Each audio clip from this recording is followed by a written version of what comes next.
Assalamualaikum warahmatullahi wabarakatuh.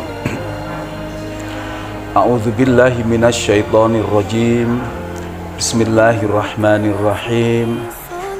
Alhamdulillahilladzi hadana lihada wa ma kunna linahtadiya laula an hadanallah.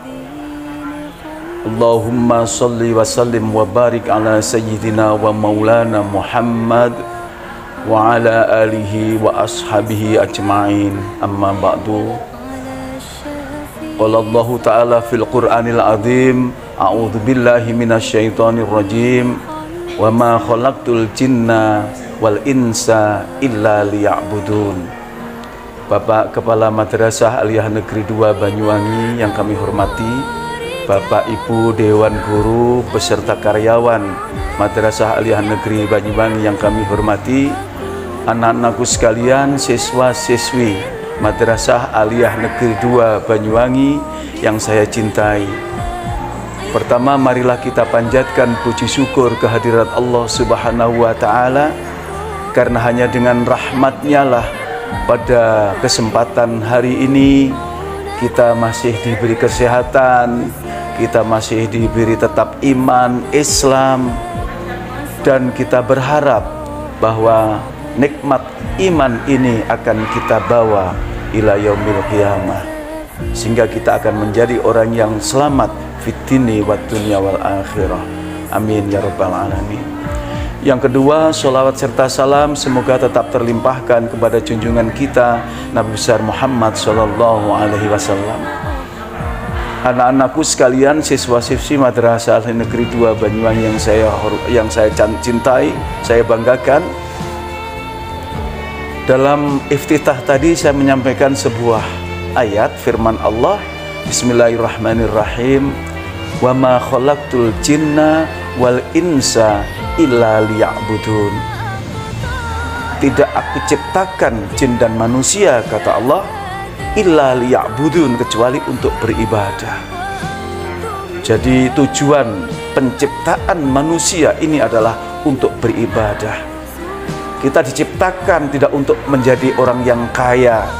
Kita tidak diwajibkan menjadi orang yang kaya. Kalau kita diwajibkan menjadi orang yang kaya, berarti orang yang miskin itu adalah dosa. Kita tidak diciptakan oleh Allah, tidak diperintahkan untuk menjadi pejabat. Kalau kita diciptakan untuk menjadi pejabat, berarti yang menjadi rakyat dosa. Tapi tujuan kita diciptakan adalah illa liya'budun, untuk beribadah kepada Allah. Tetapi kita harus sadar sadar-sadarnya bahwa iman manusia itu tidak stabil. Al-imanu yazidu wa yanqus, bahwa iman itu kadang bertambah, kadang berkurang. Ada kalanya tatkala kita ibadah itu enak, enjoy, kita diajak berjamaah rasanya ringan, kaki ini untuk melangkah ke masjid, kita diajak untuk pengajian enak rasanya, kita berangkat menuju pengajian. Itu pada saat yazid, al-imanu yazidu. Tapi ada kalanya suatu saat di mana momen-momen kita ini berat sekali untuk beribadah. Pada saat saudara-saudara kita berangkat ke masjid, tapi kita malah malas untuk berangkat, bahkan asyik melihat TV. Pada saat teman kita berangkat untuk sholat Jum'ah, kita malah tidur-tiduran, merasa tidak berdosa. Itulah pada saat iman itu yangkus, berkurang. Kemudian tatkala seperti itu, apa yang harus kita lakukan supaya iman kita terus-menerus meningkat? Dan tatkala iman kita sedang dalam keadaan pada titik nazir, malas ibadah, apa yang harus kita lakukan? Yang pertama, kita harus sadar sesadar-sadarnya bahwa ibadah itu bukan untuk kepentingan Allah. Kita melaksanakan ibadah itu bukan untuk kepentingan Allah, tapi untuk kepentingan diri kita sendiri. Kalau kita diperintahkan untuk sholat, Allah tidak butuh dengan sholat kita. Tetapi sholat itu manfaatnya akan kembali pada diri kita sendiri. Man amila sholihan fali nafsi. Siapa yang beramal sholih, maka amal sholih itu akan kembali kepada diri kita. Allah memerintahkan kita sholat, Allah tidak butuh akan sholat kita. Allah memerintahkan kita membayar zakat, Allah tidak butuh akan zakat itu. Allah tidak butuh beras, anak-anak. Kita diperintahkan bagi yang mampu untuk melaksanakan ibadah haji, Allah tidak butuh dengan haji kita. Tapi semata-mata itu adalah untuk kita sendiri. Bukankah ad-dunya mazra'atul akhirah? Dunia ini adalah ladangnya akhirat. Besok di akhirat kita akan memanen apa? Tergantung pada saat ini kita menanam apa. Orang Jawa mengatakan nandur jagung tukul jagung, nandur pari tukul pari. Orang ceritanya nandur jemblem tukul pendol. Man amila sholihan fali nafsi. Semua adalah untuk kita sendiri.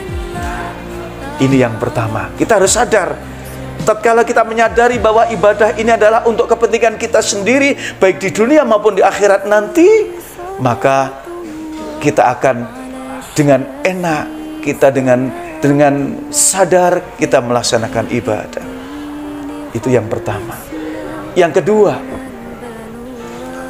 saudara-saudara kita yang sudah dipanggil oleh Allah, mungkin orang tua kita, mbah-mbah kita yang sudah dipanggil oleh Allah, sudah di alam barzah, mereka sebetulnya ingin kembali ke dunia ini untuk apa? Untuk beribadah.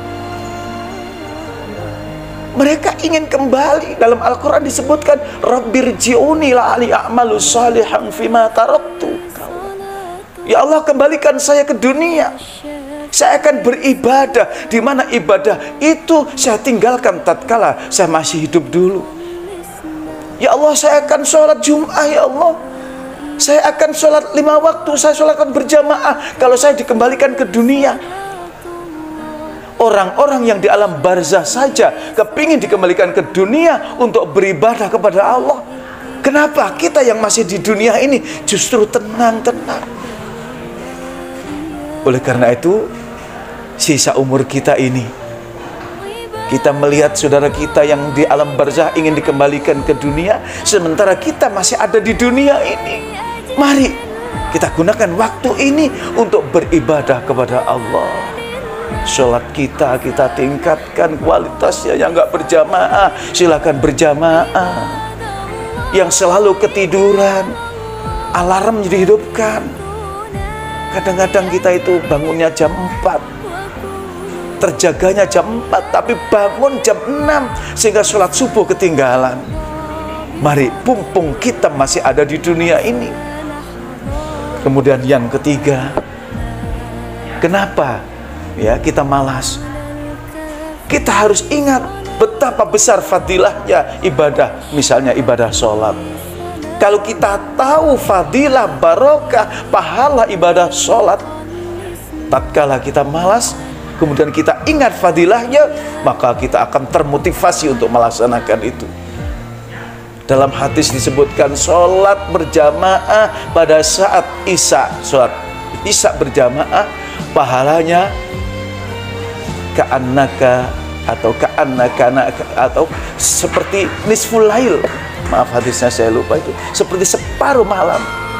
Ya, kita sholat berjamaah pada saat isya di masjid, itu pahalanya seakan-akan kita sholat setengah malam suntuk. Setengah malam. Kalau diteruskan dengan sholat berjamaah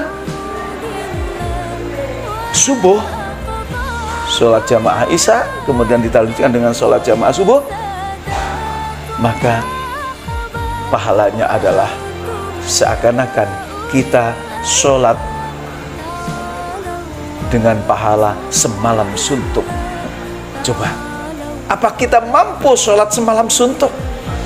Itu pahalanya cukup diganti dengan sholat isya berjamaah, sholat subuh berjamaah. Itu pahalanya sama dengan sholat semalam suntuk.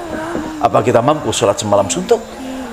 Sholat taraweh saja tatkala imamnya terlalu lama, kadang-kadang kita menggerutu, tidak lagi akan saya datang ke musola ini lagi, ke masjid ini, saya ingin mencari sholat taraweh yang kilat. Kesimpulannya anak-anak, pada saat kita dalam keadaan malas beribadah, kita harus sadar bahwa amal ibadah itu untuk diri kita sendiri, bukan untuk Allah. Kita lillahi ta'ala, tapi pahalanya adalah untuk kita sendiri. Yang kedua, banyak saudara-saudara kita yang sudah di alam barzah ingin kembali ke dunia untuk beribadah. Kenapa kita yang masih di dunia malas-malasan? Yang ketiga, kita ingat dengan fadilah, barokah, pahala dari ibadah itu. Kalau kita tahu fadilah, pahala dari ibadah yang kita lakukan, yang dilipat gandakan pahalanya, maka kita akan termotivasi untuk sholat beribadah, untuk sholat berjamaah misalnya, rajin puasa dan sebagainya. Anak-anak, itu yang dapat saya sampaikan. Kurang lebihnya mohon maaf. Walul muwaffiq ila aqwamit thoriq. Wassalamualaikum warahmatullahi wabarakatuh.